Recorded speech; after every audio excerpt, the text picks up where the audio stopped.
to Relics Radio, your favorite weekly podcast dedicated to the metal detecting and treasure hunting community. Here are your hosts, Ken from Adventures in Dirt and Tony from 5280 Adventures.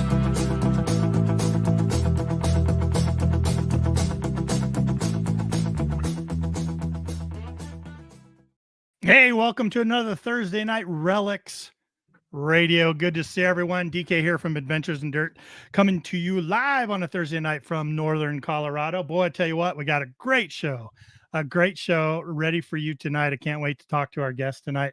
But first, I got to bring in my co-host. You know him as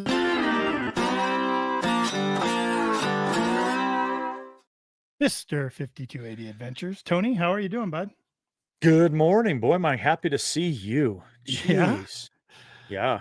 It's been a while. We hung out last weekend, right? Yeah. Had a great day. Yeah. We did some detecting. Yeah, kind of a new area, prospected some really good prospects for some future permissions. Yeah. Some fun stories with that. I mean, you know, what I learned the most, not what I learned the most, but what we practiced the most, you got to door knock. You got to get on a private.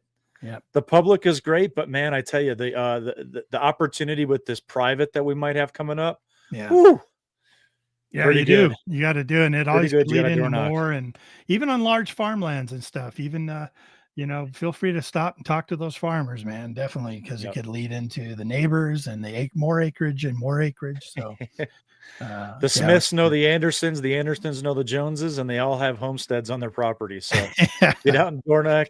And we talked. We got to bring them apple pie. Beer on the. Hey, we had a guest on. What did I do when we knocked on the door? Take your hat off. I took my hat off right away. Back off the porch. Oh my gosh, the lady was so nice too. She was so nice. She's like 80-something years old. And, she was remote. We're in a remote area. She gets no guests. She gets no one knocking on the door.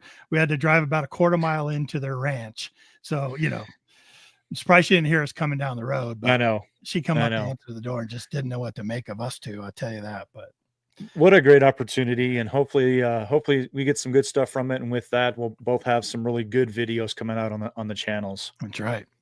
Yep. Cool, man. Yeah. Weather was nice. So we got out. Who's all joined us tonight? We got some people. Man, the chat is absolutely crazy right now. We got E-Tector joined us real early and he was talking to himself there for a while. But what's up, bud? E-Tector, good to have you on. Mr. Larry Stevens. Hello, Larry. Yeah. Let's see. As usual, Bill Hayes. How you doing, Bill? Good to see you. Yep. Wanted to point out Relic Jedi says first time listening and joining. Jedi, man. Thanks for coming on. Look at that. Is that a Dragoon? It sure is a Dragoon button. Look at that. Shoot. You're welcome. You're one of us. Welcome. Come right in. That's right. Home runs like that. Jeez. All right. Dropped and forgotten. I had put in the chat, make sure you guys grab your popcorn and your beer. Mark Thomas comes in strong with some popcorn and beer. Look at that. Mark, share with everybody. Copper Joe in the house. Copper Joe. Nice. Detecting 307. Good to see you. Welcome. Robert Thompson. Hey, Robert, how are you, man? Good to see you. Welcome. Check out, who's here. Look at this. Dun, dun, dun. Mandy's Candy. Now, who is Mandy's Candy? I was chatting with Mandy a little bit today, kind of on some my videos that come out and stuff like that, and she was making some comments. So, great lady. Mandy loves our show now because she won a Vortex VX9 from us. Look at that. She sure did. Mandy, you got to make sure you let us know when you get that. I know Steve's in possession of it and in possession of your contact information. So he hopefully has reached out to you, and if not, will soon or let us know. Workman's Adventures, good to see you, man. Don't know if I've seen you on here before, so welcome. Come on. Grandma Kelly's Clean Life and Clean Living. I love that. Look at that. I've been looking forward to tonight, all day. I think it's gonna be a fun show. Got some great guests on with us. We're only gonna be on for an hour and a half, but we've got enough content for 1.5 days straight, probably. This won't be the only time we have a lot to talk about. Yeah, we do. Before we get to that, let's talk about who's sponsoring our podcast tonight. Nick from Nick's Custom Laser Engraving. Check these out. We've got some hats going on. Head over to Nick's Laser, custom laser engraving over on Facebook. We've got Christmas ornaments. We've got hats. We've got cutting boards. Pretty much anything that you guys can come up with. Coasters. Nick does a fantastic job. Head over to Nick's Custom Laser Engraving over on Facebook. Link is down on the chat. Tell him that 5280 sent you. Tell him that Relics Radio sent you, and he'll take care of you with anything that you need. You know, what's funny is I was looking around the internet, so just on Facebook and some other things, and I saw some of his handiwork on other channels and other. Did you really? I sure did. And I was he made hats for Brad. For Brad, that's exactly what I Brad saw. has they had hats, a big whatnot thing, and I was like, hey, that looks look at that. Nick's awesome. Absolutely. He'll hook you up. You got a brand new laser recently too, and he's itching to use it. My gosh. You see that thing? He sent me a video. He's able to do those like those Stanley cooler or Stanley cups or whatever, because it's rounded mugs. He was able to do those now, and yeah, he's stepped up his game. He's doing really well. We appreciate Nick for taking care of us over here at Relics Radio. That's right. Thanks, Nick. Hey, let's bring our guests on, man. Let's get going. Yeah, I'm anxious. You guys ready? On the road. Let's go. All right, let's do it.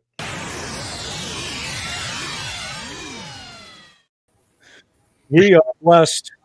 We've got the Shank is intact, guys. What's going on? Patrick and Joe, thanks for coming on with us tonight, guys. Thanks for having us. Yeah. Hey, and introduce yourselves for the audio, so people can understand from your voices who's talking. Go ahead, Patrick. I'm Joe. Well, Joe. Go ahead first. Go ahead first, Joe. I'm Joe. Okay. And where are you from? I'm from King George, Virginia. Okay. Yep. And I'm Patrick Connors. I'm from Spotsylvania, Virginia. There you go. Well, Nice. Welcome, guys. Glad you could join us tonight. Yeah, we're happy to be here. Yeah. So excited. You guys have the YouTube channel, The Shank is Intact. Correct. Yes, sir. Yeah. Love it. And we're up to love that name. 973 subscribers. How many? It's 973 as of 2 seconds ago.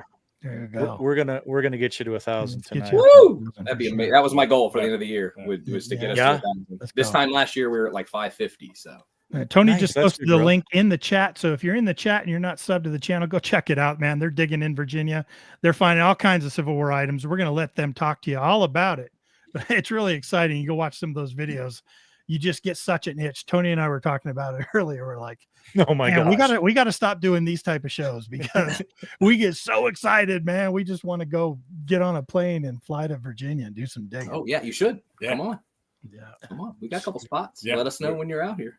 Yeah, shoot. There's another invite we got, Tony. We Right. need to retire already, man. So we hit the road. I hear you. Well, we can definitely head out your way. We've got you've got DIV going on this weekend, right? DIV 58. Yep. Close to where you guys are at. Tomorrow morning. Tomorrow Yep. morning. 30 Hey, How minutes. many? Go ahead. Go ahead, Tony. DK. I was going to say, why don't you? There may be people listening to the audio podcast or even watching the stream right now that don't know what we're talking about when we Okay, come to so DIV. DIV is short for is an acronym, I guess, for Digging in Virginia, and so that is run by John and Rose Kendrick, and it is a great digging club because it's like a family, and so everybody's happy to see everybody, and everybody helps each other with their machines, and we get to dig Civil War on some of the nicest properties that you could ever dream to dig on in that red dirt, which is not easy to dig in, but it's fun when you with people you know. So it's a good time. So it's a paid event. Is what I'm paid event, and it's kind of invited, right? You have Yeah, to- it's an invitational lottery or something. Yes, and it's based on, like, you know, if you've been, you know, some guys have been, you know, there's still guys. I met a guy yesterday who I think the third one was his first one. So I think that was 2005 was his first one, and I was like, wow, he had some stories to tell. But you can't just pay your money and go, right? Like you got to go on the website. You have and to kind join of- the group. You got to join the register. website, and then you got to be quick to sign up. And then, you know, sometimes depending on the size of the hunt or where they're going, it's you know, roughly they'll just pick who they, you know, they pick the names they have been before. Yeah. It's kind of like that. But sometimes new properties open, like DIV 50 was your first one. Yes. And I think there had to have been over 400 or 500 people there. So they kind of wide opened it for their anniversary because it was 4 or 5 properties, and it had to have been over 6,000 acres. I mean, we remember we went out on our first day and we realized within an hour we couldn't see anyone. Yeah. There was just no one anywhere. By yourself. That's how big the, you know, big Wow. Sounds like Yep. England. Tomorrow morning Wow. we'll be leaving like 6 a.m. We'll be headed west. Nice. Gonna be a good time. Wow. How So many you guys how are- many these have you been to? How many DIVs have you guys each been to? This will be my 5th. And this will be my 9th in a row. Oh my gosh. Yep, Jeez. I've been, the last time to Brandy Rock was my first one. So, and now that is Okay. no longer diggable because it went into the Civil War Trust easement. So, but at least it's protected forever and it won't be full of Right. houses. Yeah. There you So go. Right. That's That's good. important. That's a good thing. That's what about makes Yeah. we're happy about that. So, It's a little addictive, it sounds like. oh gosh, it's all Just a so- little. Just yeah, a little. you can't see this is just 4 years. Before we got on camera, you showed me a lot more, and in a minute, I'm going to ask you to do that again. because I will. I there's, will. I will there's be a lot happy of to. stuff going on there. I've been to one by the graces of Matt Howe, and had You a said that was blast. 52. 52, I think, was Cole Hill. 51 or 52, I can't remember. But Yeah, Cole. Yeah. Oh, gosh. Matt's a great guy. The view. Yeah, Sure Matt Howell, right? Yeah, You're talking about Matt Matt Howell. Howell. Of Gone Digging. Yep. Yeah. Yeah. Great guy. Yeah. yeah. Yep, He- that's who put us in contact with you. So. Oh, is that right? Oh, good. Yeah, that's right. Yep. He really walked me through that because it's the first time I had swung a large PI machine, a GPX, Oh. and he helped me set it up, and it was the first time me swinging it, man. I had a blast Yeah. out there It's a with beast him and of his a buddies. machine. He's got such a good group of guys around him. So. There's a learning curve with it, but it's amazing in the red dirt. By the Right. second day, I could pick out 3 ringers, I think, but I would get fooled by the nail heads every now and then. Oh yeah, bent nail Yeah, sounds bet, just like a nail will bullet. sound great. But the coil I use, we're digging bullets sometimes 20 inches deep, and it's not easy in that red dirt. But It's crazy. Wow. What are Gotta you say- swinging? What kind of PI machine are you swinging, Patrick? I'll ask you the same thing, Joe. I'm using the MindLab GPX 4500, and my favorite coil is the 15-inch Ultimate Spiral from DTEC. Oh. And it makes the entire machine with I use the large battery and I swing it on the side because I like to be able to set my machine down, take my headphones off, and be completely detached from the machine, like to get in the hole.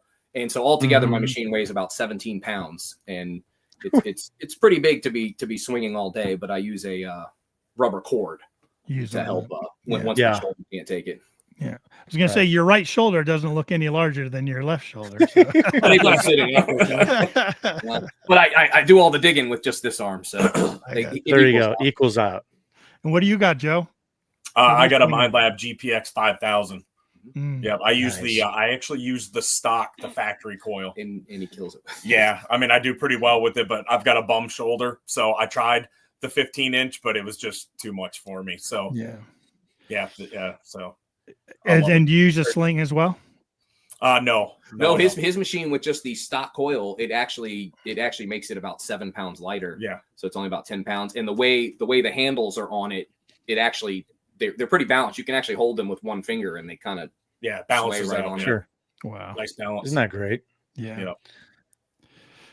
But we can detect airplanes. I just saw that Can you? question. Yeah. You can actually. Well, here, let me say this: you can't have your pinpointer or cell phone in the front of you. It will hear it every single swing. You can't be near power lines too close, so you have to tune it out, tune other people out. If an MXT or MTX machine, gosh, I always get it backwards. But if that comes anywhere near you, you can really hear them. Yeah. Yeah. But because they can really pick up the EMI, can be really bad. Yeah. Powerful machines. It is. Yeah. They got to tell the planes to go around. Go around.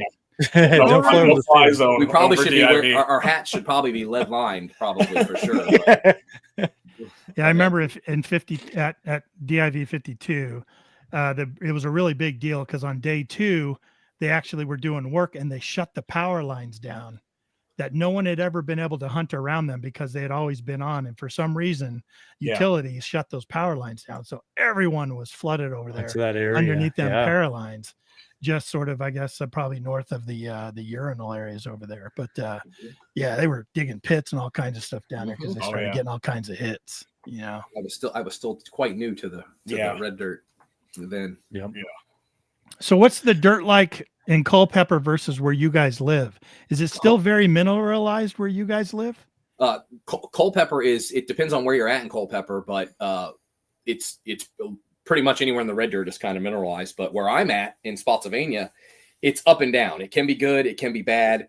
If you're in the woods, if you're not dealing with a lot of roots, it's pretty good. But where Joe's at, gosh, sandy. King George is pretty is sandy, it's, soft. It's mid to sandy, but yeah, getting out to like where we dig a lot of stuff in the northern neck area. Yeah, it is just. I mean, it's like digging in sugar. Some places you can, if it's dry enough, you can take a scoop and then just pour it off your shovel. It's kind of amazing. But we need we prefer to have the moisture though in the ground because we do notice a depth change with that. Sure. No, we love that sandy soil, don't we, Tony? Yeah, I know. We were just up in the area we were in, kind of that same thing, that sandy soil. Yeah.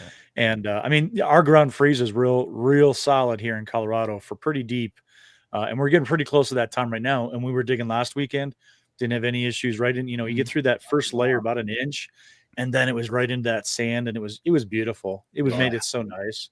It was great. When our ground freezes here, we move into the woods usually. Yeah. And the woods stay with the leaf. As long as there's not a heavy snow cover, the leaves, it just stays pretty thawed out. Yeah. Hey, Joe, in that sandy soil, does it do a pretty good job of protecting the relics? Yeah. They come out beautiful. Oh yeah. I've dug. As long as they're not hit by a plow. Yeah. Like your 2 real. Yeah. I dug digger, on one of our more current permissions that we have. It was the last time for last year. The last time last year before the landowner let us know they had planted. Yeah, we went out, and my first signal of the morning was a half real, and my whole day was made. I thought there's no way I'm going to top that. And then my last signal of the day was a full 2 real that was hold. But it got hit by a plow, so it was kind of tacoed. But I just left it. Still amazing. Still amazing. The detail on it. Oh man.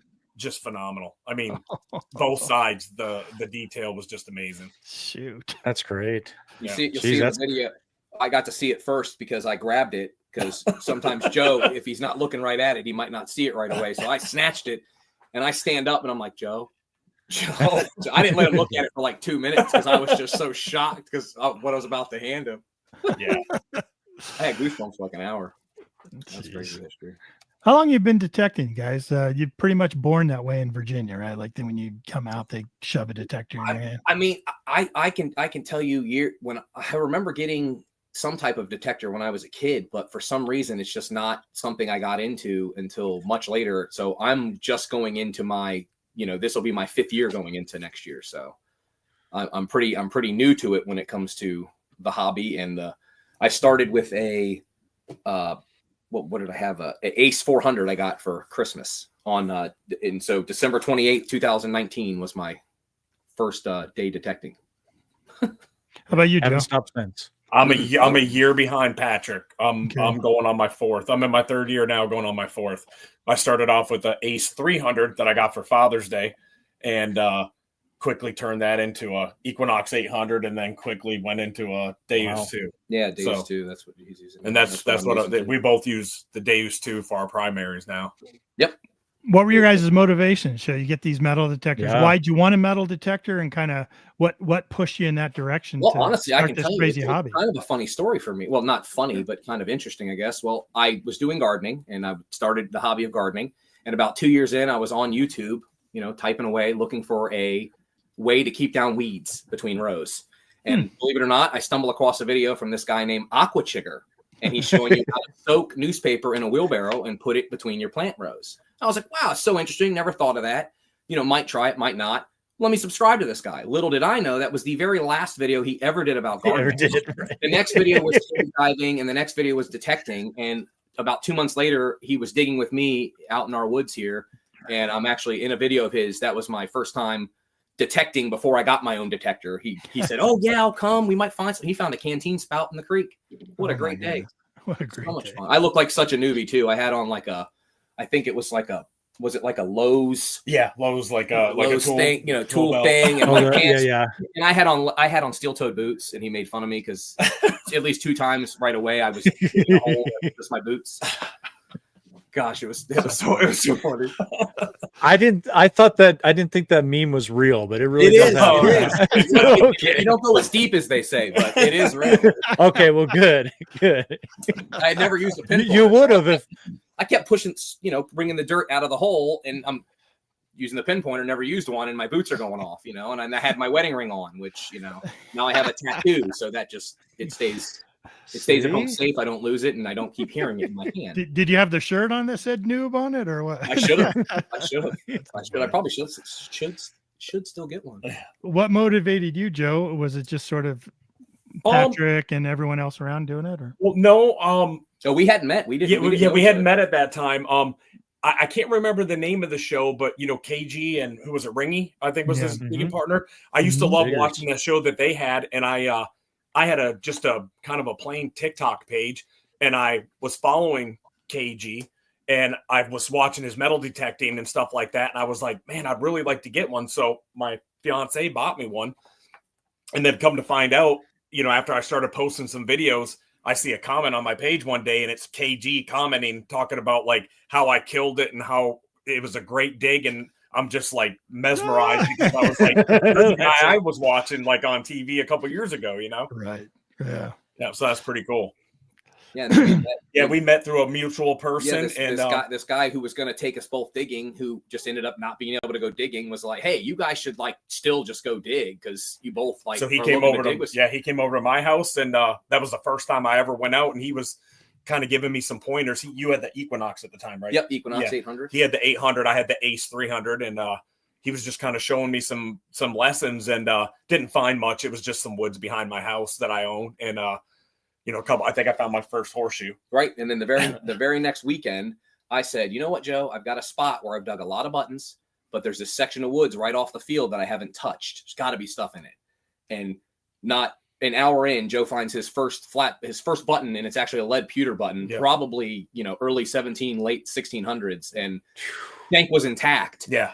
And that was really before the channel even existed. Yeah. And it was just something I noticed every video I watched, whether it was Aqua Chigger, the Hoover Boys, everybody, they'd get a button and somebody would say, is the shank on it? Or is the shank intact? And every time they said it, it just kept sticking in my head. And I thought, does that exist? No. I was like, well, that's us then. Yeah, that's us. It's the shank intact. I love the buttons. Yeah. I love buttons. Yeah. Just tell a story because it's very personal. Yeah. Yes. And everyone says that. It's the first thing you ask. Hey, has it got a shank? Mm-hmm. Look, the shank's intact. For a Civil War button, a lot of guys, it makes a huge difference. Is it fully intact? Is it broken off? Oh, it's broken. Oh man, no, I like it. I like it whole. Yeah. I like it whole. Yeah. Man, very cool. Want to mention real quick, Grandma Kelly's Clean Life, Clean Living. Thank you for the super chat, $10. Thank you very much for watching and support. Yep. Appreciate that. We love having guests like this on. They're always full of information. Oh my gosh. We have learned. Yeah, we have learned so much. And we've been blessed to, like I said, to get to know the guys like Matt and all them that have shared their knowledge with us as well. Right. Which we wouldn't be anywhere without guys helping us with settings or just the next level. On the group page, on the Facebook page, the Shank is intact. We've got a couple guys on there that are just, that we've met on Facebook that joined our group that we pretty much deem as experts. Marcus, Marcus Lee Masters. Yeah. Oh gosh, what's the other guy's name? Is it Larry? Yeah, Larry. They're just their knowledge of buttons it will just blow you away. I mean, like they can look at it and go, "Oh, this is the year, this is the date." That's 1820s through 1850s, civilian button, back mark. I mean, you're just like, wow, So, of course, we're like, okay, we're making them the group experts, so we're going to rely on them. But I'll try to do research because I have several button books, and I have, and I'll also reach out to people that I know that might be able to even help us quick. So we love research. That's always great. I got Tony. Yeah, isn't it great? Just the community of metal detecting. I mean, you just throw out something, and people just know they're there to help you. They're there to guide you, and there's really no dumb questions, and everybody always wants to help and pass along the knowledge, just like Grandma Kelly's saying here. Thanks for the knowledge. Yeah, when we all started out, we had no knowledge, and it's all about passing along what we've learning from other people. Right. Sometimes it's like drinking from a fire hose, though. Right. Especially when you're first starting out. Yeah. You're like, oh my gosh, there's so much to know out there. Oh yeah. So much to know. But I always tell people there's no stupid question. Like just ask it. No. Just ask it. Because it's one of my biggest pet peeves in the hobby. And it's the biggest reason why I started a group for us and for us to run was because I got sick of being in a group and posting something myself or seeing someone else post something. And then immediately someone comments the word junk. It's like, well, they weren't, post-war, don't, you didn't ask that. You're like, I'm not asking that, I'm just asking like, for a date range, but you just automatically like assume the button's not good right, because like for somebody just brand new, you got a detector and you post a piece of iron thinking it could be something and someone say it's junk. It's like, well, I might just stay off the internet from now on. Yeah. So we started don't a group. Want people to feel that when that happens, I'll message people and be like, hey, here's your warning. I need to tell this 60-year-old lady that her button is trash, because she's asking about, a button. So we're helping. Right. Yeah. Don't do it again. That's the biggest thing. I don't want anybody to feel discouraged. I mean, right. I want people to be able to come to the page that we have and get the knowledge that they want.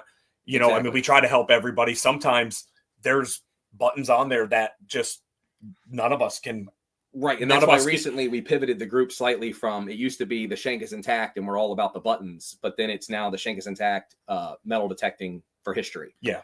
Because we've encouraged people, hey, post what you want. Yeah. If it's about metal detecting, let's talk about it. Yeah. But especially buttons too. Yeah. Don't forget those. Yeah. We want to see even the tiniest, little tiny flat buttons. I love them all. Yeah. And I have them all.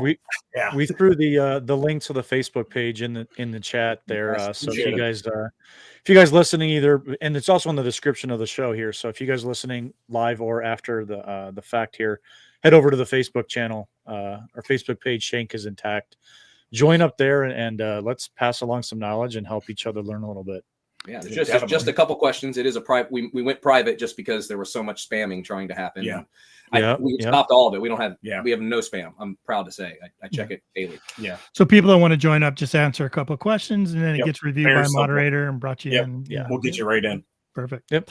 It's the same. It's the same, guys. Like over in England, though, it's like metal detecting is so universal worldwide, really, because like over in England, I know they have the same kind of issues you guys were talking about, to where they'll post something from like the 1600s, and everyone will go modern. Yeah, right. Modern. Yeah, right. Yeah, and you're like 1600s modern. But when you think about England, it is modern, but still, I mean, it's like those guys going post-war. Yeah, post-war. Yep. Right. Like it's some kind of insult. Like, I didn't ask. I asked if this was a New York button. It's like you posted, is this a New York button? And the guy got post-war. What? Yeah. Okay, thanks. But is it from New York? Right. Yeah. We would get stuff like that too. We still do. Like, I was talking about with you on the phone the other day, Patrick. We do find military here. We find sort of cavalry relics and even artillery and even infantry buttons here from the 1850s, sort of mid 1850s, 1855. I think in 1852, when you had this mass migration, people coming over for the chasing gold for the 1849 gold rush and stuff. You had cavalry units that were out here protecting them.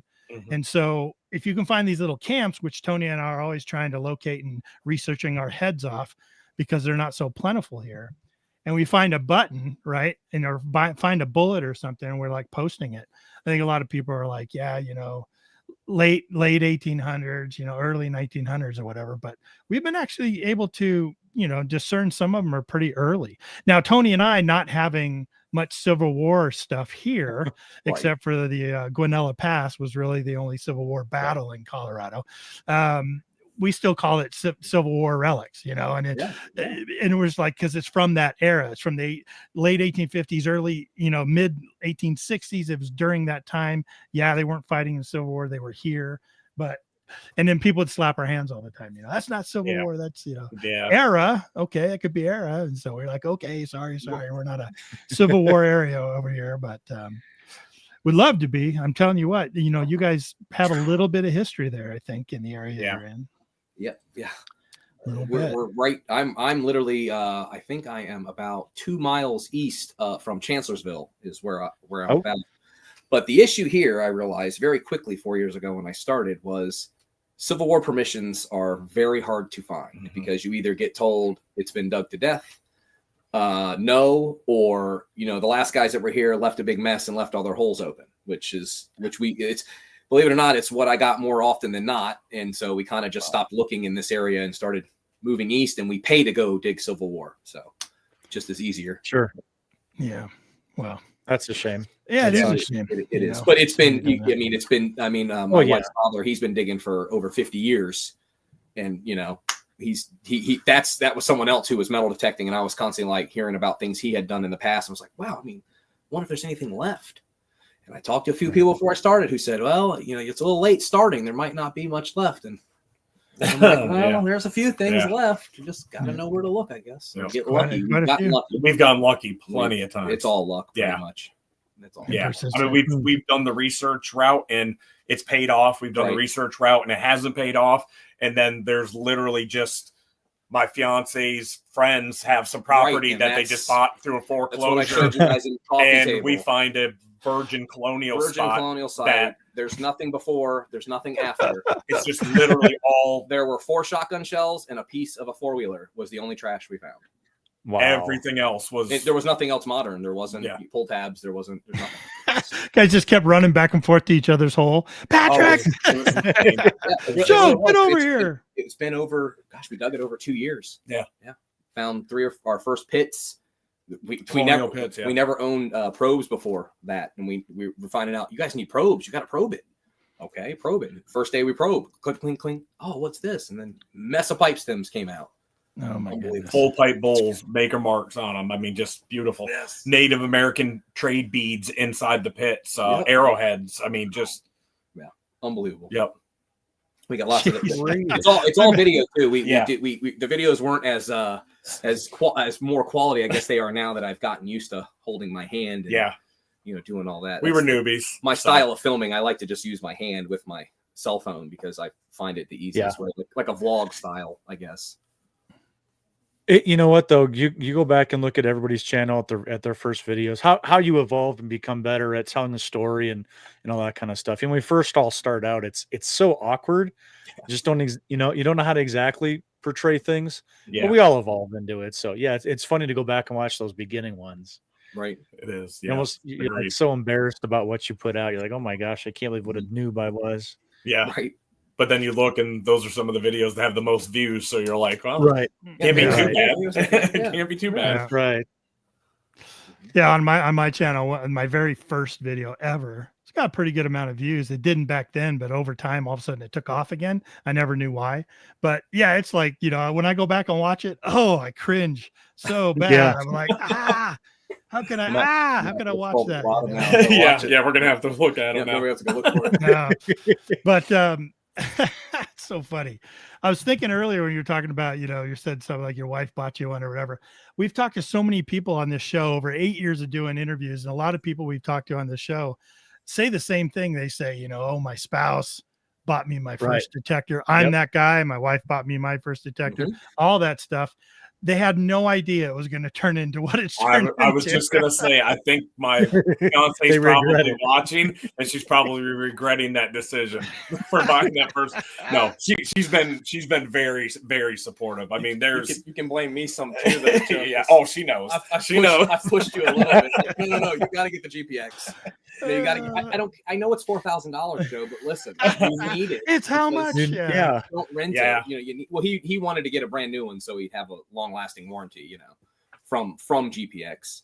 Right. So I'm still shocked that someone one day realized, hey, we can take this machine made in Australia to find gold, and we can tune it properly to help us find relics deep in either mineralized soil or. Let me tell you, if anyone watching has a Civil War site and it's good dirt.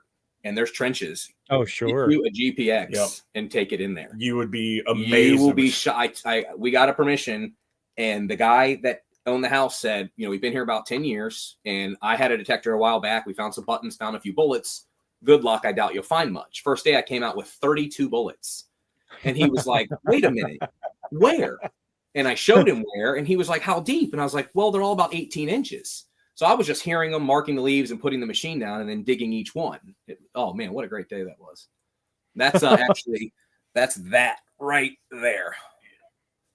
Nice. That's from that battle. So I put everything up there. I made the people a little thing as well. Oh, that's cool. We like to do that for some sites. Yeah. If they're interested. Yeah. I was watching one of your videos and you were out with Matt and some other guys and they were using a backhoe to clear the ground. That's some serious digging right there. Yeah, that was in Kelly's Ford.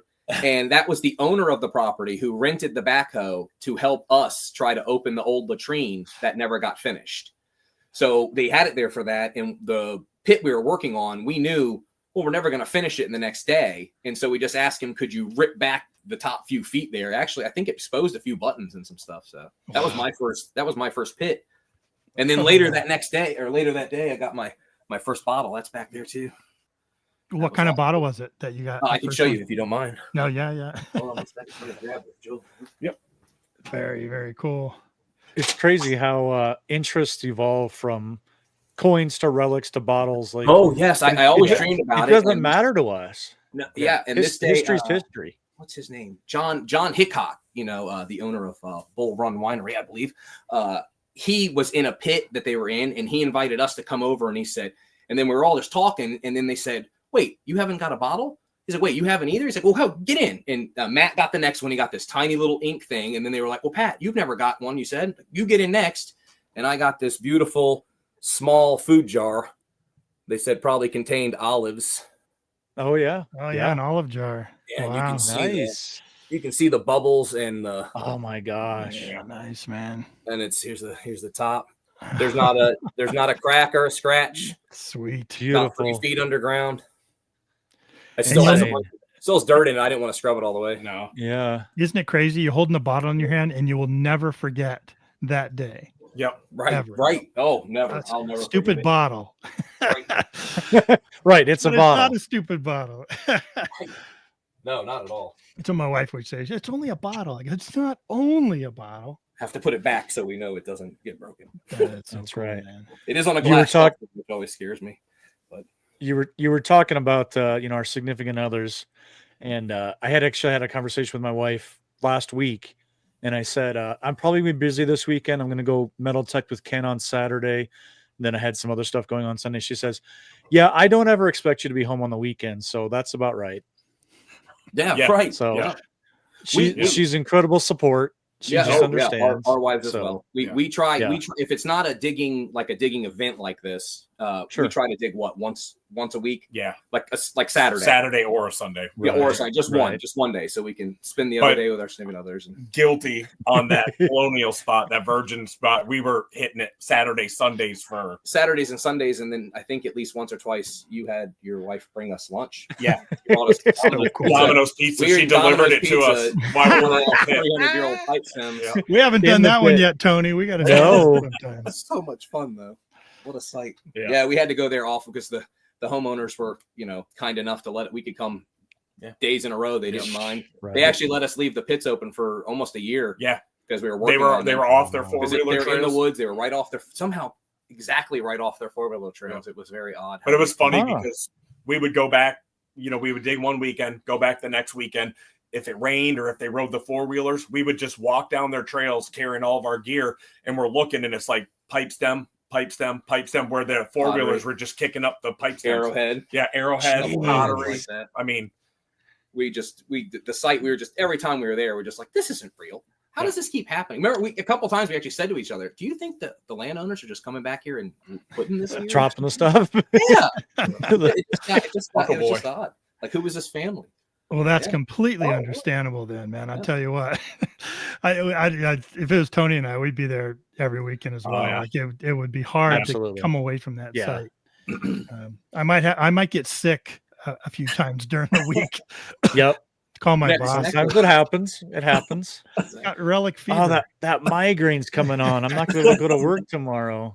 Oh, we've been there. Yeah. I did want to ask you guys, when you did start out, we talked about when you guys first started detecting and stuff.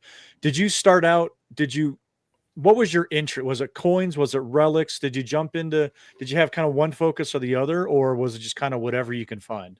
For me, I think it was just what's here, what's in the places that I can get permission to, and, what am I going to find? And I would say quickly, it was by our first permission, the family with the kids. Oh yeah. Yeah. By that, I would call, I think that was our first joint permission. Yeah. Because ever since that one, every permission we've gotten, we consider our permission. Yeah.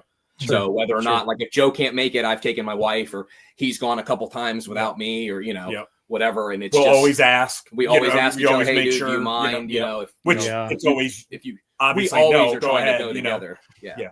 But it's just a great time. Yeah. But no, I think when I first started off, think I was more interested, like, I want to find coins. You know, like, you love coins. Well, mine was a gold. I still want to find a gold coin. Me too. It's eluded me. It's eluded me. That's on everybody's I list, found reals, cobs, everything. I say it in every video too. I said gold coins. Gold, but the gold coin has eluded me. So fingers crossed. Yeah. Fingers crossed. Just stay after it. Do you guys remember, each one of you remember your first killer relic that you're like, mine's actually, one of mine is right over there. Yeah. Which the Virginia staff officers. Yeah. Well, I can't. I don't have my glasses on. Well, so Joe's got his glasses on, so I'll show it for him. But Joe found this at a permission that we got, and it is a oh my gosh, Virginia what staff officer's coat button. Wow. And should I say it? Yeah. We were told it was post-war. Yeah. Yeah. But the shank is intact. The shank is intact. Yes. And what's really special about this button is a couple years ago for my birthday, we were eating at Cheddar's and Joe gave it to me. Oh man, that's cool. Super special. Wow. Yeah. Super awesome. It was Patrick's permission that he had been technically to. It was because I had the permission before I met you. Yep. And he had been there before, and he talked to the lady and convinced her, hey, I want to bring my buddy. He's still new to it. And I literally just got the Equinox 800, and it was the next day we went out there metal detecting. Oh yeah. And there was a car that wasn't there anymore, but you could see the tire marks where I don't know how long that car had grass. I think it was grass. Yeah. Yeah. It was just sitting in the grass, but it had been moved since Patrick was there the last time. Mm-hmm. And it was towards the middle of the day. I was just scanning, trying to learn the new knocks, and I heard a signal and I dug it, and I was just like, I looked up and Pat's looking at me. He's like 50 feet away, and I'm like, it's a button. And he's like, what? I was like, there's a lady on it. And he was like, there's a lady on it. It's a lady. Yeah, I mean, did you know what it was immediately, or did you have to research it? I knew what it was. He knew what it was. I knew it was a Virginia button. I didn't know it was a staff officer's button. Yeah. But I think we sprayed it right away because it was loaded with, gold gilt, which is so exciting to see. But I'm just wondering how long that car was parked on top of it. Right. Just protecting it. But also knowing the history of the house, which we can't share because, the homeowners have always, we haven't had a permission yet where the homeowners were like, please share the history of our house. So I'm sure everyone understands that. But we know the history of the property and the relevance of the button. The people that lived there did serve in the Virginia Army during the Civil War and after. So whoever they were, they survived the war, which is neat. But so Pat, we all got together for Pat's birthday at Cheddar's, and I was like, just trying to think of a gift, and I was like, man, there's no better gift than to give him this. I dug it on his property, on his permission. I was like, I got to give it to him. I was like, I got to give it to him. I bet. That's amazing. That's awesome. Yep. That's so cool. And it's so shiny. Do you remember yours, Patrick? Your first oh my gosh relic? Oh man, my first oh my gosh relic. Well, I'm gonna have to get that off the wall. You go ahead and do it. We're gonna do a show and tell here at Pat's house. Yes, that's right. It's been in magazines. It's been in. This is cool because this comes back to our joint property, the first joint that's property what I was we talking got about together. and this is the reason why we made the button group. But this is my. Oh wait, you know what? Talk about something else for a second while I get it out. I didn't realize the glare. I apologize. No, that's all right. That's what's happening. I was gonna say if it's on the wall, it's got to be a pretty darn good find here. Yes, show and tell. It's a great find. Yeah. We'll show it like this with the board. You're not putting your bottle caps up there on the wall. Take the lid off. I've got it held in, but the shank is intact. Oh wow! Oh, look at that. But this is what is that? This is a lead pewter flat button, the enormous one, and it has Sir Edward Vernon on it. No, it doesn't. It sure does. What? You can see the painting of him here. I'm trying to get it in view. British Navy. There you go. Yep, he actually served. Oh my god! He actually served in the British Royal Navy during the Battle of the Jenkins Ear in the Caribbean, and Lawrence Washington, George Washington's half brother, served under him. And this guy right here is the reason it's named Mount Vernon, because George Washington's half brother renamed it for him. Pretty cool. The guy on the button. Holy cow! And so we've done our research about it, and. What I've been told is somebody that probably served with him or admired him had this button made, because we cannot find another like it. I've seen some examples. I've seen someone, Dave Wise, Yes, I think he dug a button that's close, but it's Edward Vernon and it's cross cannons underneath. Oh wow! But this is just him standing with his like staff or whatever, and he's pointing. So he must have been very like inspirational to different troops, and maybe they put his image on certain. If there's one with cross cannons, and then that one, I was going to ask you if there's some special regiment or something. Well, he's actually, and his nickname was Old Grog. Grog. And the term grog, that derived from him because he watered down the liquor for the beer for his troops to keep them hydrated. So they wouldn't be drunk all day, but they thought they were drinking. So they called it grog. Old grog. Yep. It's funny. Yeah, so he was the maker of the first 3-2 beer. Got it. Yes. Yeah, that's it.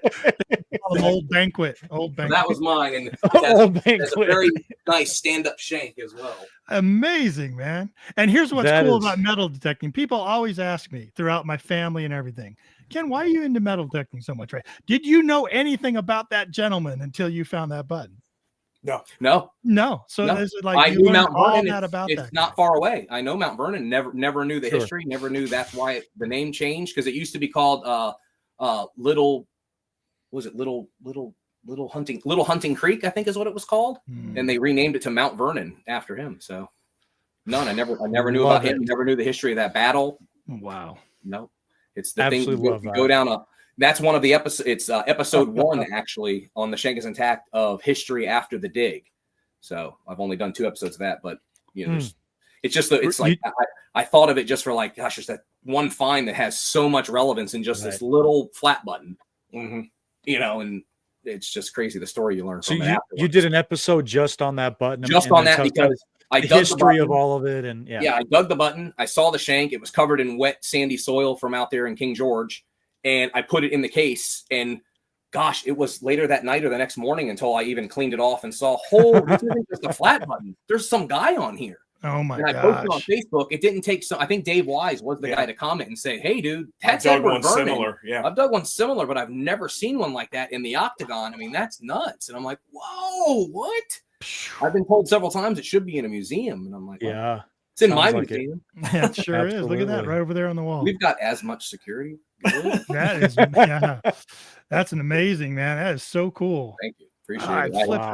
Flip out. It still gives me goosebumps thinking about it, because it's where and what's really crazy is that property was the same property I dug my first $1 real, 1758, and then someone said that button was probably from the 1750s because that's when he had like passed away. So they might have been celebrating him. And I'm like, you mean the guy that lost this button might have dropped the $1 real? The real, right? Wow, goosebumps, man. That kind of stuff gives me goosebumps. That property was nuts too, because that stuff's that's over 100 years before the Civil War. And that same property within the same 2 acres, Joe found his first Civil War button, which was a scripted eye. And I found I have to show it since I'm talking about it. Love the Shank is intact. I love the Shank is intact. We got to remember to describe it for our audio. This is a button. This is a button because there were so many buttons there. We found out later that it might have been the spot of a brothel. Oh, so but this button is kind of crazy because hold on, got to get this piece of felt out of it. But it's just the face of a button, but it's a very special Confederate button. Oh, you can see it here. I'll put it in front of my. It's got one of those funky chicken eagles on it, right? Yeah, it's a droop wing eagle. Droop wing. And it has a hole somebody carved in the chest. Huh. And so I was thinking like probably Union soldier did it, ripping the heart out of freedom or something. Oh, I don't know, man. That's interesting. Isn't it crazy? It almost looks like it shot through. Right. Throw in the air. Pull. I don't believe that, Matt Howe. Keep on digging. I see Don Diggins here. Yeah. He's got to give it to us. You got that right. You got that right, Matt. They're a little fishy, man. I don't know about those things hanging on the wall over there. Yeah. Oh my gosh, man. Joe put that in the ground. That's why I like to try to film it. I really need to start doing more, I guess, live digs. Yeah. But hey, if you don't believe me, don't believe it. I know, right? I think on that property, if I faked it and then displayed it, that'd be pretty. You found that. I found the script. You found a Massachusetts. Massachusetts militia button.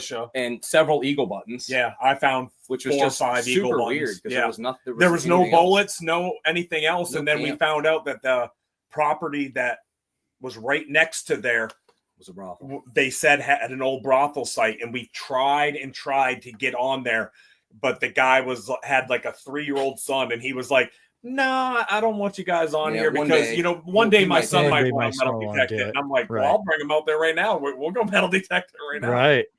But he said no, so we move along. We only dig with those boys, some real dandies. Because we only dig with permission. So we attribute a lot of our what we call luck to that, because we knock or we get in contact with landowners, and then we ask permission, explain to them, we'll show them everything we find, and welcome them to keep anything they want.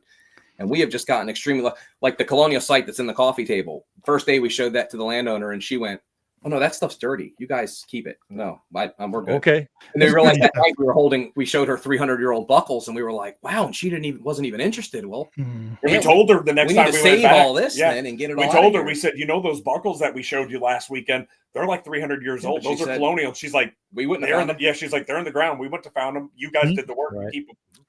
That's incredible. They honestly, the one kid thought the pipe stems they could see on the ground in the trails, they honestly thought they were cigarette butts. They thought it was trash because it looks like little chunks of white, and they just assumed they're colonial cigarette butts. I mean, they are. Exactly. They used them, and then they just pitched them. Yeah, and that's something we learned too, is that sometimes if you found a shorter pipe, because they'd snap it off if it had a clog, and try to keep using it. That's pretty interesting. Gosh, but what were they smoking? Actually, it's probably had less additives than today's. Yeah. So Yeah. It's probably just the bush or the tree or whatever, the tobacco plant. I guess it's a plant, not a bush. We've talked on the show before about some of our trips to England. Same thing. Tony would talk to these landowners that we would get, the tour we would go on would get these permissions for us ahead of time. And Tony talked to one of the landowners one time, and they're like, "Man, we're so glad you guys are out having fun. We're not going to look for it. We're sheep farmers. We're raising sheep on this land. We're not.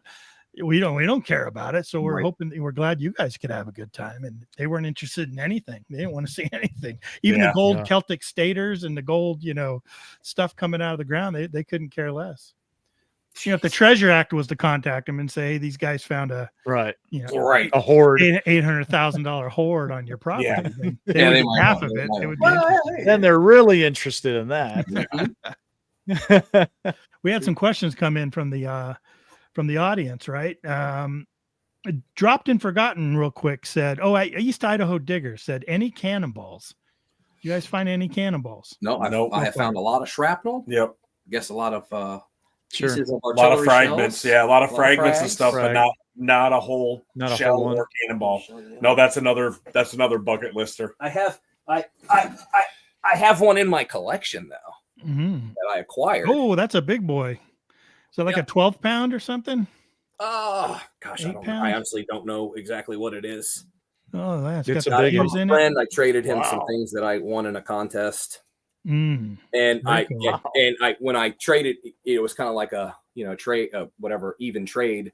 And I had planned to maybe gift it to my father until he told me it came from Beauregard Farm. So I was like, well, I might, it's one of my favorite places on earth since starting this hobby. So you might as well hold on to that. Is that your favorite farm so far from DIV that you've dug out? I would say favorite farm that for a paid dig. Yeah. I've been on only a couple besides DIV itself. 12-pound Borman. I see. There you go. That's actually, that is what the other Matt said. Matty. Yeah, Matty. You gotta call him Matty. We got Matt. We got two Matts. He calls me Patty. I'll call him Matty. There we go. Warm and fused. Yeah. Very cool. How about this one? Dropped and Forgotten said, "You ever found a GW? No, oh my gosh! Every time we pull a dandy out of the ground, a big button, man. We just had to hold it and say, "Let this be the day. Let this be the day." Let me see some links. Let me see some big. We thought we're digging where we should find them. Yes, yeah. Where there could be some in Virginia. Anyway. Yeah, I mean, I know they could be anywhere, but there's a couple spots that we have that are we're just really like close to where we're so close that we're like they gotta be here. Man. They hung out. They were buddies. They were buddies. We have buttons from his friends. Yeah. Yeah, you do. You got Vernon's buttons, so you're good. Right. Well, let's do this, Pat. Why don't you grab that camera and show us around your coffee table a little bit? Sure. Everyone sit down, hang on. Sure. Yeah, I'm gonna stand up just so that way I can get out of your way real quick. And I'll use a You want to maybe use the flashlight for me and put it out? Well, we'll go to the coffee table first. Yeah. Anything you pick out specifically, try to describe. So yeah, what you're looking at here is full a 4x4 foot coffee table, full of colonial artifacts. There's a red rectangle in the middle where all of the metal detecting finds were. Maybe pull the light back some. Wow, man. I'll get a little. Oh yeah, that's great. That's great. And so that pipe stems. That specific large pipe right in the middle, that I found. That was a day Joe said he was going to detect, and it was hot. So I said, I'll get in the hole. I want to try to find the edges around the bottom, and that was 4.5 feet deep at the bottom of the hole, unbroken. Is that an epaulet scale? Not in here. No, not there on the lower left of the image. No. Mm-mm. Down here? Yeah, no, to down, Joe, to right there, the semicircular one. Is that that looked like an epaulet? You know what I mean? Like a scale. That's pottery. Oh, gotcha. Yeah, it's pottery. Gotcha. No problem. And there's a couple reals and a couple cobs in here. Just a couple. And a piece of an Elizabeth I. Oh, no kidding. Yeah. Wow. And we could come over here. Oh, you guys are right. There is nothing left in Virginia. Oh no. this is just one site, so and it's still giving. Yeah, Pat organizes his stuff, so each display you see is one permission, one separate permission. You can see the name here is redacted at the bottom. Right. Good job. Wow, look at those giant round balls, man. Those musket balls. Look how big they are. Yeah. Joe likes finding those. Yeah. We call him Musket Ball Joe sometimes. There you go. There's another. Ohio Relic Hunter guy said, "Who needs a coffee table book? That table is a history book by itself." Yes, it is. I'm hoping one day, I hope, maybe when I'm 50 or older, I might get into write a book about that site. There you go. Joe has about just as much stuff. So. Cool. Yeah. A couple more. Rain's Guide, I can see. Yeah. Wow. Come over here. Oh, look up in here, Joe. Oh, wow. Oh, here's my revolutionary relic. Well, they might be able to see that without the. Is that a butt plate? What is that? That is a strap. That is a brass strap end off an artillery pouch from the Revolutionary War. I found that at the Liberty Hall paid dig. And if Matt's still here, he could tell you guys a story about how I handed it to him and he tossed it in the grass messing with me. He said it's just a hunk of lead. No, he said it's a hunk of brass. A hunk of brass, yeah. Just you gotta come on with us, Matt, and tell us some stories about these fellas. That's Gold Vein, Virginia. Wow, there's a 1 real in there, and there's some more stuff here and some pottery. And, yeah, I mean, there's just a couple things. Nice. Let me go to the Jeez. And here's Coles Hill. There you go. There you go. And here's Beauregard. All right. Can you see all that? Couple bullets. Jeez. This is all from Beauregard Farm from the 3 times I've been before. And tomorrow morning will be my 4th time. Got my first U.S. belt buckle. Yep, first breastplate's in there. Wow. Yes, and then there's a bunch of stuff down there. Man. As we climb up here. A little bit of stuff, bud. Couple things. I love how each one's displayed from each site. That's insane. Yeah, each site labeled. I also have pictures from each site all labeled. And here's a lot of digging, man. Wow. Oh, here, this has got a map on it from Spillman Farm. Look at that. What's the big round disc in the case back there? The slabbed piece. Where at? To the right, down, sitting on top of the table. Right here? Yeah. Those are that's a Walking Liberty. Okay. Couldn't see the detail. Nice. And there's also a Ben Franklin there, same property. Yeah, this is my first cut Spanish real. Oh my goodness. Dang. Oh man, can you imagine, Tony? That would be amazing. No. That would be amazing. This is 4 years. Yeah. I mean, that is insane, man. Look at that. It's a really nice display up there. I didn't dig this though. Ooh, is that a sash buckle? Plate. Oh. I acquired that and it was in 7 pieces. I glued it back together. Oh my goodness. Here's some bullets, some buttons, man, and my DIV little relic area. This is from very cool, man. This is made by John Kendrick from the witness tree. The No witness kidding. tree that is right here in the picture that ended up falling down. Wow. Oh my gosh. And this pin is made by Dean from the witness tree as well. Very cool, man. That's a killer display. Look at that. Yeah. Such a place of honor for that stuff. I love it. Oh yeah. This is my favorite place to sit, and it's right in the corner of our room. My wife let me. She said, "Well, you might as well display it." Right. Well, you've done well. When you get people, I just realized the laptop's not even plugged in, and I keep messing with the plug. When you get people to come over and you show this to them the first time, what's their reaction like? Oh man! Like, I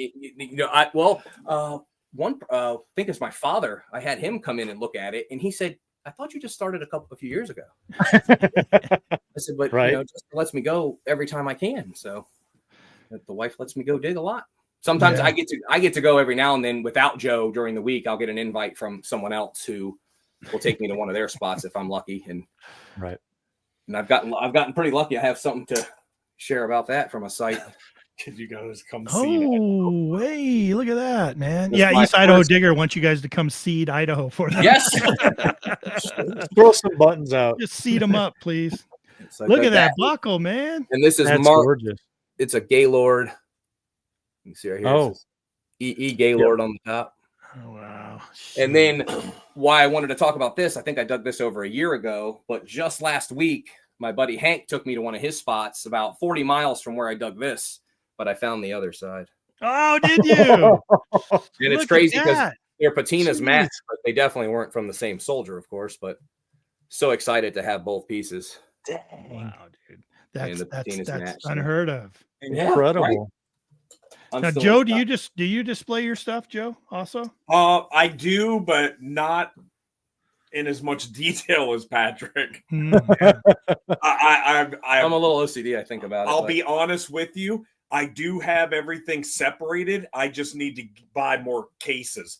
So I have stuff in bags that's marked, with the property. I just need to get the time and B, get the cases, and then just sit down one day and just put everything in the cases. I've got it separated per, permission, just like he does. I'm super, I wouldn't call it superstitious because I don't feel like, I won't find anything, but I don't like to go digging to a new dig or a new place that I didn't go like the time before with a plate of relics still sitting out. I like really? To stay in a box and get labeled and get on the shelf. And, I don't necessarily clean every single thing. I might have superstitious. Yeah, I guess it is. Yeah. At least it provides motivation. I'll tell you that. It definitely keeps you motivated. I like it labeled. I like to know where it's from. I like to, especially because you never know, even though we show everything to the landowners and offer them stuff, you never know, you might get contacted one day. Hey, actually, and I'd be happy to still let a landowner see the things or even offer them things from the box if they wanted them, because, it's, as far as I'm concerned, it was theirs first. So they could have found it and not let us go out there. So, that's what it's all about, I guess. Have fun. Yeah. Yeah. E-Tector said that's a phenomenal collection. They could put that into a mobile museum van, take it to the elementary schools, and teach more than is in the history books. Yeah, I agree. Yeah, I've had a dream, and the wife said I can do it, but it might take a while. I want to build I want to do a concrete slab, maybe like 12 by 12, 14 by 14 foot room, and do brick walls and build my own museum, like out towards the end of the road here in our property. Then we could just lock it all in there, be super secure, and, let people come by and look at stuff one day. And, I don't care to show it off now because, I think one day it'll be a lot bigger because I plan to grow it more. There you go. Positive thought. As long as we can, right? Yeah. Didn't we have we have some other questions? Let me see this one right here. Are you clicking it and I'm clicking it? Nope. There we go. There you go. DC Diggins, have you found any Confederate buckles? Just one. Just the one. It's pretty. Sure is pretty. I didn't find the CS side, but I have the wreath. It is sadly broken from where it would have connected to the leather, but it is gorgeous. And something like that, you know what it is a minute it comes out of the dirt. Yeah. What did you do? Tell me about that experience, man. About 40 feet away, I found a Virginia coat button Kent Payne back mark, which is a pretty good one to find. And we were in the middle of Virginia, I would say. So it's right where it should have been. So what was your experience like when you pulled back the dirt and saw that wreath looking at you? I don't think I couldn't breathe. Yeah, you called me. I called Joe immediately. I called Joe before I showed the guys I was digging with. Joe, you're never going to believe what I'm looking at. And I'll admit too, I've told people, because the video of it, the clips I put up were several minutes after I dug it. And yes, I'm guilty. I stuck it back in the hole to start the video, and it's just because I didn't know what to do. I was digging where I went up this hill, this little flat hill, and the guy I was digging with said, you're going to get into a ton of modern lead over there. And I was like, oh, perfect. Because that's what I go, you get into, now what I've learned after 4 years of digging now in 2020 until 2024 is if you don't go into areas that guys didn't, 20, 30, 40 years ago, you're not going to find many things. Yeah. So I dug modern bullet. Wow. CS Reef. Yeah. So it was very worth it to go. And so if somebody tells you, hey, that area is junky, especially if you're at a paid dig, get in it. Get in there. I've seen some of the craziest things come out of some areas, but what have Matt and all them slow. You gotta go. And when I'm saying slow, I mean your coil should be moving faster than your feet. Yep. So you should just be not even walking. Yep. And like Maddie said, never be afraid to drag that coil across the ground too. Go low and slow, like just like John kick. Yeah. But we love laughing. We've had people ask us, like, are you just like don't care, or just like I was like, no, like we want to have fun while we're doing this. So we just laugh and joke all day long. Yeah. We'll pull pranks on each other. Oh, yeah. We've had pranks pulled on us by landowners, which has been amazing. Yeah. What happened, Joe? Ooh, I gotta hear that story. It was at a property in Montrose. Right? Yeah, we were at a property in Montrose, and we got into a trash pit. We were like 10 feet deep, probably. Yeah, about 10 feet deep. We had an extension ladder to get in and out. The landowner let us leave it open. It was off of their driveway, right up next. Yeah, we covered it with the pallet, put flags around it, and so we could come back the next weekend. They went out of town, and when we came back, I pulled the pallet back and I lowered the ladder down, and I saw something down there, and I was like, what is that? Like, how much did it rain? Why is that so clean? Yeah, it was like a white milk glass bottle. It was a white milk glass bottle down there, but I could see something in it. And I went down there, and there's a sticky note in there, and I pulled it out, and it said, we've been trying to reach you about your car's extended warranty. That is great. Right? Yeah, and $20 for lunch. And it said, get you guys some lunch. Yeah, get your guys. Man. What? Yeah, it was really awesome. Yeah, from the landowner. We gave her the landowner. We gave her almost everything we found there. She let us keep a few things, but she wanted all the bottles. She loved seeing the buttons and the little bit of pottery we found in that one hole. Yep. We opened up a feature on the property with the probe, and there were all these handmade like red bricks. And she was like, do you think I could keep those? And we're like, yeah, all we got to do is bring them around the back of your house, which we didn't realize would kill us, but we did it because she wanted to. Go back in the hole and brought dirt from the woods and filled it more. One of the coolest landowners. Yeah, she's really awesome. She's awesome. She gets it, man. She Since then, we've been back a few times after hitting it for over a year, and we haven't found anything, but she'll let us park there. She'll let us have friends meet us there and leave their cars and leave from there. And it's really cool. It's the coolest, man. There's nothing better than that when you get a permission from a landowner like that. She has reached out to people, and we've actually seen her comment on posts that I would not expect it to be, but she's like, Joe and Patrick, to the person, you guys need to let Joe and Patrick come out here and dig your property.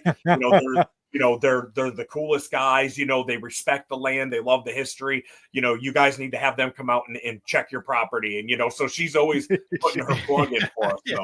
Love that. Yeah. Love that. Yeah. That is awesome. That is gotta be nice to your landowners. Yeah. We can't do what we love if we don't have those kind of people. Right. Well, and the good thing is, some of our permissions now are past her place.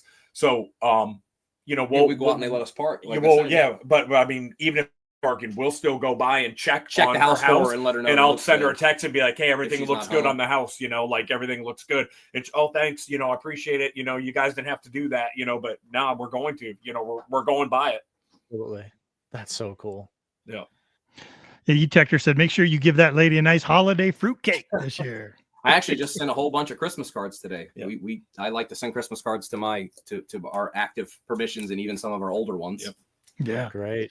You gotta take care of them, man. They take care of you. Yeah. Like, you get. I'll get. Last year I sent Christmas cards, and I'll tell you, I think I sent about 8, and I think I got 6 back, and 3 of them said, "When you guys coming back? Like, we'd love to see you again. Like, come dig some more stuff. We want to see some stuff." I had the the one lady who out at Lake Anna. Yeah. And she sent me a crystal card and said, hey, that whole 2 acres of woods to the left side of the driveway is now completely gone. And what do you mean? Oh, that's where we were finding that. I found Burnside bullets right outside of it, and we ended up finding a couple more. So wow, that's pretty neat. So somebody was on that property firing them. I don't know why. Maybe target practice. There was no battle. Wow. You talk about landowners. Ken and I, we had an event that we did a couple months ago that we'll be able to talk about in the spring. But we got in real good with the landowners. It's actually historical property that we were able to dig on. Yeah, like a national register type place. Yeah. Fantastic. And just about a month ago, I got a text message from the landowner just checking in with me and everything, keeping up in touch and everything. And I said, obviously we'll be back in the spring. And he says, yeah, when you guys come out, we'll go ahead and do a barbecue. We'll bring out like a case of beer and we'll make a whole day about it. I'm like, are you serious? I mean, this is like a historical. They were so excited to have us there, man. Yeah. Is this next weekend? You need help? Let's go. Next weekend. Yeah.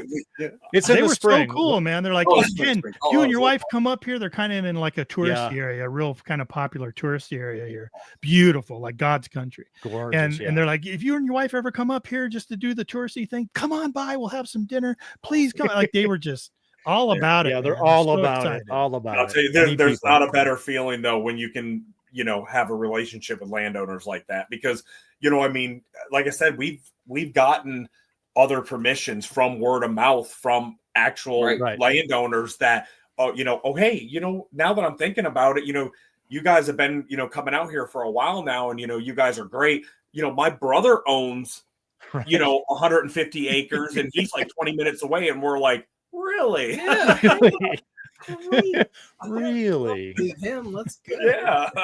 Where's he at? Yeah. How often do you guys do that? Turn one permission into another, friends, families, neighbors? I think always after going to a spot a couple times, and if the landowners are, they want to come out and talk. I mean, we have so many spots where landowners come out and actually like hug us like we're second family. Yeah. Like they're happy to see us because they just live on these huge properties, and their kids are out of state and they only see them for holidays, and it's kind of like you become almost family with these folks. And if the spot is really good, you're going every single day. Yeah. And so we always ask, hey, if you ever have a neighbor or you hear someone talking about wanting to look for something, or even if, what you've gone a couple times to try to help someone find a ring or wedding ring, just because I helped the guy find we've had his people with, ring. Permission of ours will see a post on Facebook and then comment and say, hey, a guy that digs on our yard is a really nice guy, Joe, and he could probably help you find your ring. And it's like, wow, okay, great. Yeah, look what Riddles Relics. Yeah, man. Riddles Relics, man. Word of mouth can either make you or break you. Yes. For sure. You do it the wrong way, you're gonna get a reputation and it can kill you. Screw yourself. Joe and I are super big proponents on, we don't trespass, we only ask permission. Right. Fill in your holes, take your trash. If you want to do it. We're not tattletales. We're not those guys either. So but my biggest pet peeve is for us. Finding holes left open. Gosh, yeah, or trash laying on the ground. You could tell there was a dig hole there, and they just left the chunk of iron right there. And it's like previous people, and you're like, man, a farmer's going to hit that with their plow. We see, and we see that a lot at paid digs, even at the DIV digs. There's lots of guys that will, it's one thing to leave a bent nail in a hole, but when you leave a 4 foot or 8 foot chunk of chain, sticking halfway out of a hole, a farmer's going to come through, and when he wraps that up on his axle, he's like, well, I've gone through here 100 million times. This has never happened. Yeah. We just had a dig last month. Maybe that's the reason. Then they stop things like that. They do. So you got to take your trash out. Yeah. Or at least take it to a fence. Yeah. That's why I tell guys, if it's super heavy, hang it off a fence, take it to the fence, take it into the woods. The farmer will thank you because his equipment doesn't run there. He doesn't run over his fences. He doesn't run through his trees usually. Right. Depending on guess what. How about Virginia? Yeah. How about any U.S. or Confederate plates? No, just that wreath. No plates. I have and this goes into the why we need to all dig and why we need to be allowed to dig, because when you dig on these farms, things get destroyed. So here was my first plate at DIV 50, correct? Mm-hmm. My second hole of the morning is a half of a U.S. belt buckle that you can see got destroyed by years of farming. Oh my gosh. Still, But dude, I'm still Patrick, super happy to have it. you're holding it in your hand right now, dude. Yeah. I love it. Last person that had that thing, buddy. But I tell people, let us out and let us dig now, because if this got hit 2 or 3 more times, you might have just found bits of lead and not known what it was. Even in the back. But then the very next dig at Beauregard, what was it, a year and a half later, I found my first and only breastplate. Wow. See the eagle? Yeah. Yep. Oh yeah, there it is. It's wow, folded, that thing's just really like its wings are mangled. closed. Folded, so that's pretty neat. But that's very you can cool. tell it definitely got damaged by the plows. Led back. Yeah, very but cool. Still super happy to have it. Yeah. And both from Beauregard, both from the front field there. They call it, there's one guy calls it his field of dreams because he's found like 7 plates there. Yeah. That's still eluded me. Yeah. A buckle plate. I haven't gotten into one yet. Yeah. Someday, man. But also, I'm the master of button back. Joe's dug 2 Real. right. And he's also dug how many colonial coppers are you up to now? 9 or 10, and I haven't found one. And all this stuff. I have a maybe here of a Virginia halfpenny, because Joe's that you can see the what is it? The cross on the back of his, and it's the exact same size, and I found it on the same property. So we're going to go with that, but I don't have any detail, and I don't have any of the big ones, but I do have my first cob sitting here though. Oh yeah. Oh wait, we're going to have to pop it out. Glares. The glare. They're horrible. It's that plastic. They don't think of it. Explain to people what a cob is, Patrick. So a cob is, and this one doesn't have enough detail to tell the date, but we're going to safely say it's 1600s. But this is a hammered piece of silver, and this one is Spanish specifically. So it's just a piece, right? There you go. Oh, nice. See the cross on it. Yeah. Very cool. Yeah, it's got a cross. The other side's pretty much blank, but gosh, did it ring? Oh, it just rings. They just ring so good. And that same day I found this one, Joe's on a few rows over on their corn rows that are chopped pretty low, but he's a couple rows over and goes, "Hey, I got a 90 something here." It's like, "Man, that sounds so good." And he kicks the ground. He's like, "Oh, I see it." And he dug a cob bigger than this one, and he kicked it out of the dirt. It was laying on top of the dirt. Oh my gosh. Yep. Looking up at the sun. But those are the only 2 we found on that whole property, and they were right near each other, which is kind of crazy. God, you just think about where that came from and right. Like, who was holding that? What were they doing with it? Right. Why is it on the ground? Well, I can't say our last property because we've still hit it, but we're still hitting it. Yeah, we're still hitting it. But I've gotten 7 cut silver, 2 cobs. That's it for silver, and I got a large cent. You got a few more than that, but yeah. But the craziest thing is the variety that we have found of like cut things. This was my most recent find. Let's see if we can get it in there. Oh, the Danish? Yeah. Yeah, I watched that video today. Oh, wow. 12 skilling. Yes. 1716. I have the date side. But what's crazy about it is that I still think that the person that was cutting this coin or letting this coin be cut knew that their coin wasn't full silver, because this coin is only 0.562. So it's a little more than half silver. And if they were cutting it, I'm guessing they skipped town pretty quick from each town to town. Yeah. This Danish guy probably had a pocket full of these. Probably did. He's like, I told "Woo-hoo." Joe, it's probably like Rockefellers or something now, like yeah, right. how they started in the country. They were smart. We started cutting bag of these. They look just like your silver coins. Yeah. Right. One side's the back side is actually kind of green though, like a copper coin. Oh yeah, it is. Look at that. So one side is silver. Yeah. And after years, that's the side you show the merchant. Exactly. The silver side. Money. I got money. There you go. How many cuts did you get from that? I count real quick. 10 and a couple cobs. 10. He got 10 cut. I got 7. I got 2 cobs. He got 2 cobs. And someone's been in the landowner tells us it's been in their family since the early 1900s. And of course, the history goes back to late 1600s. But there were people that they let detect before. So we don't. Wow. She said that they didn't always show her everything, and they really weren't interested. The farm was really busy back then, so it was. But that's the same permission that I got the half real, the 2 real in the same day. You got a 1 real that day.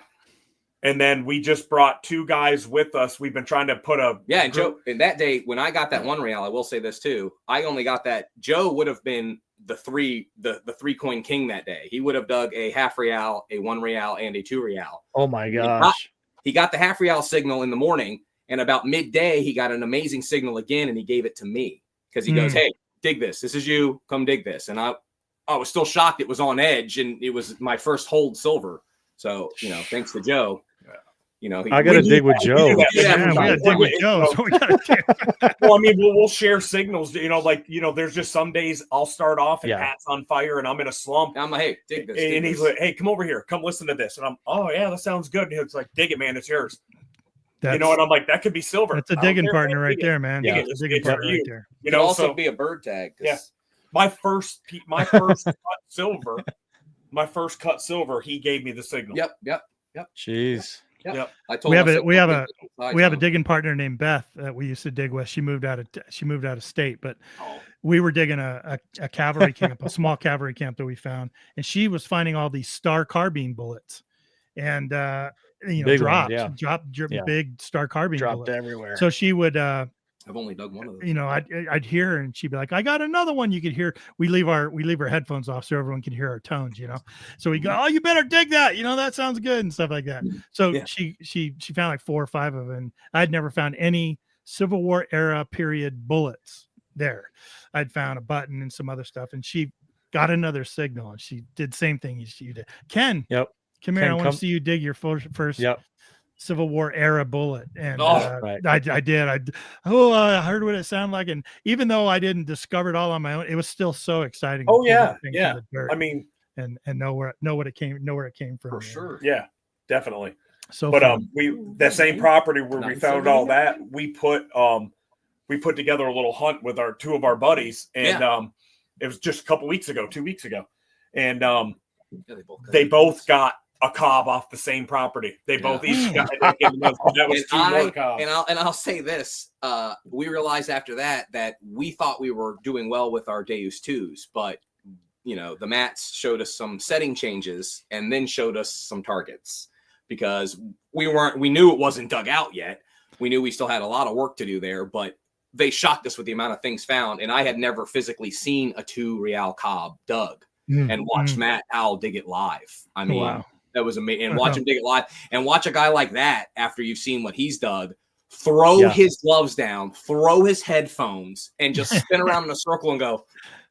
To me, that's what it's all about. Regardless of who's fishing or what it is, it's just watching anyone get excited about it. And that's why I was just saying this last year when I went to Liberty Hall. That morning, I spent that morning at Liberty Hall helping like a 12-year-old boy and his sister find their first Civil War bullets. And later that afternoon, I come out with my first and only Revolutionary War relic from a site that's nowhere near the Revolutionary War. The only connection is the guy who lived there at the hall. He served in the Revolutionary War and had to have brought it home with him. Wow. I mean, that's the only way I could think it got there. Wow, man, that's crazy. Hey, guys, we got about 5 minutes left. Let's go to a fast round with you both. Let's start talking about favorite finds of all time, man. Joe, I'm going to go to you first. Let me hear it. Favorite find of all time. VMI cadet button. Oh my gosh. I had him bring it. Yeah. I'll hold it up for you. Now, this isn't just the VMI cadet button. This is the high dome VMI cadet button. Oh, wow. Like the sought after. That's Virginia Military Institute cadet button, right? Yes. Look at that.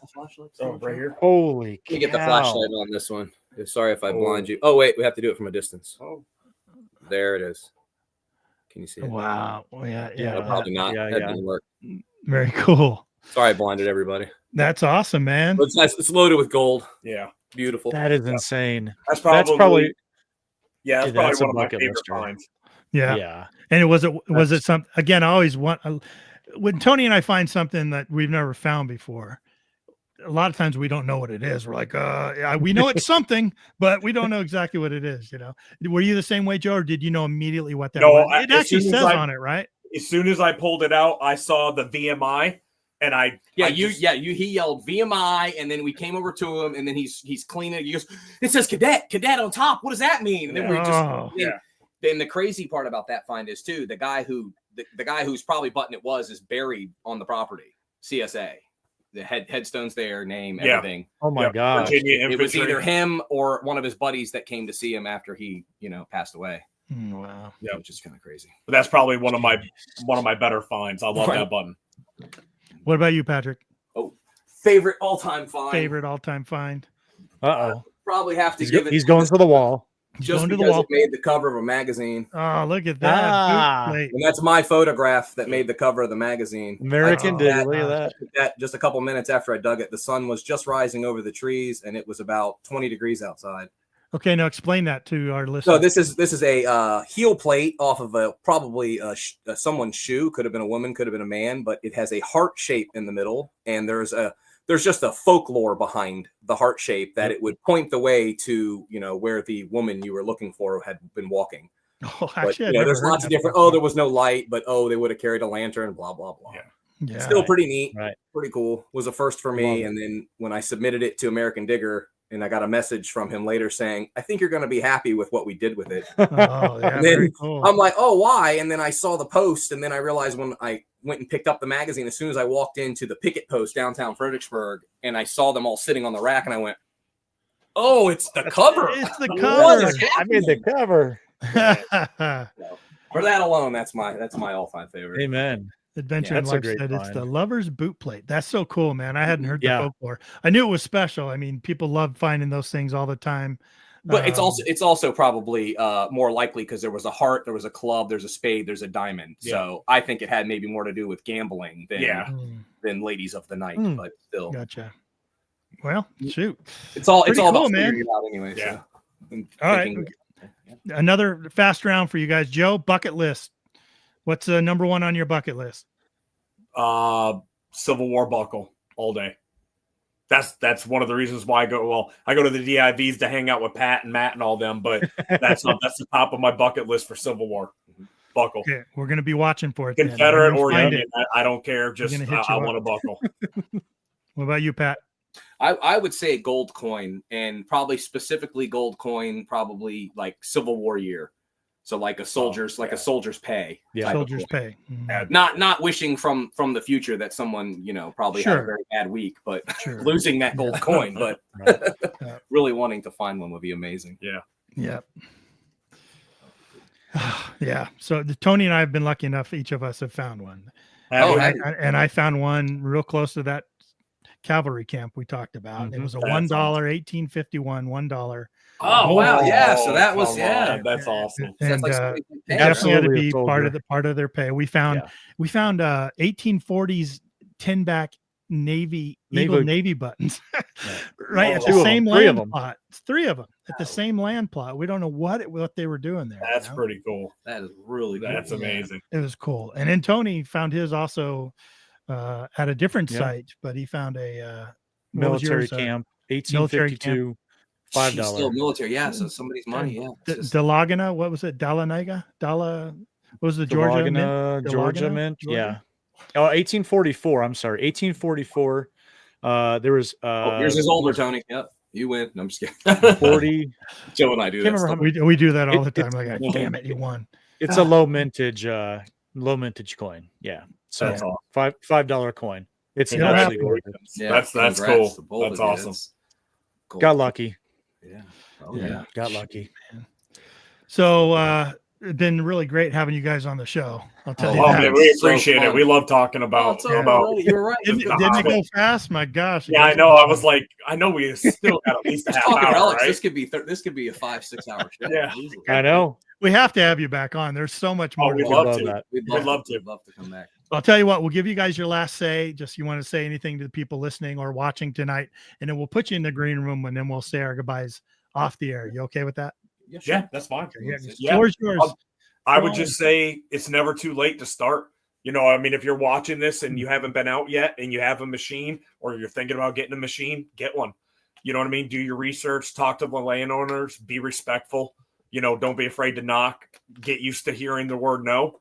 But I'll tell you, one yes makes up for 15 no's though, because when you get that first yes, it's an amazing feeling. After 10 or 15 no's, and then you start getting yeses, it just gets easier and easier. And like I said, fill in your holes and take your trash. You know what I mean? Like, just be respectful of the landowners are letting you on their property, so be respectful to them. That's it.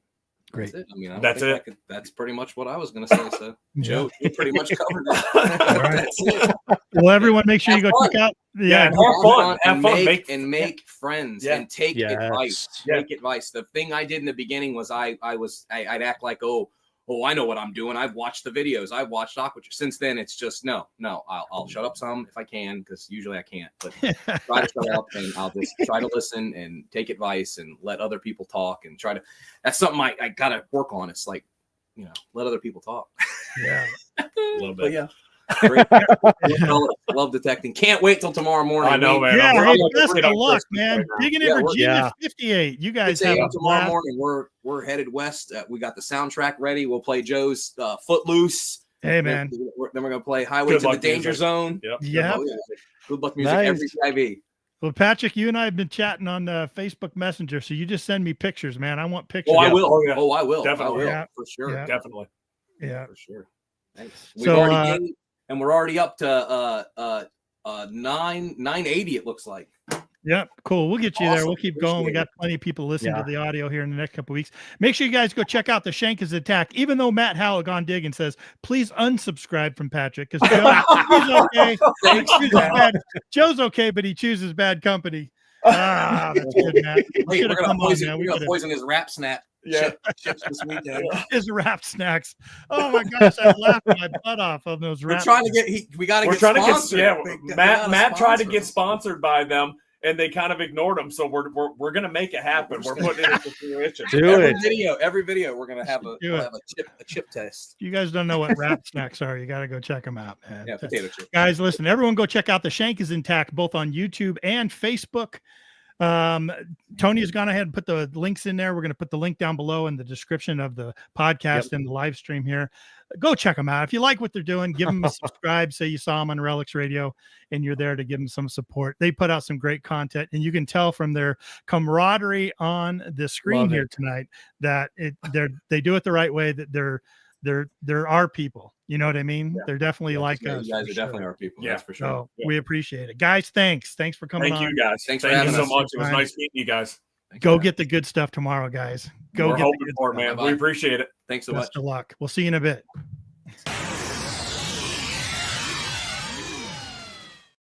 Wow, dude. What do you I don't know what to say. Right? Blows me away. Just the passion to me after the last hour and a half. Yeah. The passion comes through, the motivation comes through. I'm ready to go detect because of those guys. I'm telling you. I totally there are kind of people. I need to change my plans this weekend. I know, right? Honey, if we leave right now, we could be in Virginia by not that long. Our wives know we're gonna just always ditch them. I know they know somewhere. They know. What a great show, though. I love those guys. Incredible content. Holy crap. So great relics, great stories, willing to share. You could just, the way they get along with each other reminds me of some people I know, just, very like-minded, even though they're states and states and states away, in a completely different relic rich environment than we're in, but still they were telling stories tonight that I heard and know that goes on in England. You know what I mean? Like there's such similarity between detectorists that doesn't really matter where you're at in this world. Yeah, we all share that camaraderie and that passion. When you're really into it, you're really into it. Yeah, absolutely love it. Yeah, so great, man. Thanks for those guys coming on. Go ahead, Tony. What do you got going on? I got a new cool series. Hat. You got a really cool hat on. Yeah, check that out. Some stuff coming up on this.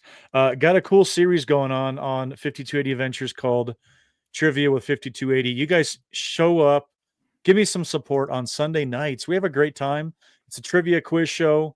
I've got a whole bunch of people from the metal detecting community that are guests with us, and we just hang out. We talk about trivia. You're going to learn something, and then we talk about metal detecting, and it's just kind of like a really low-key kind of thing, but you're definitely going to have a good time.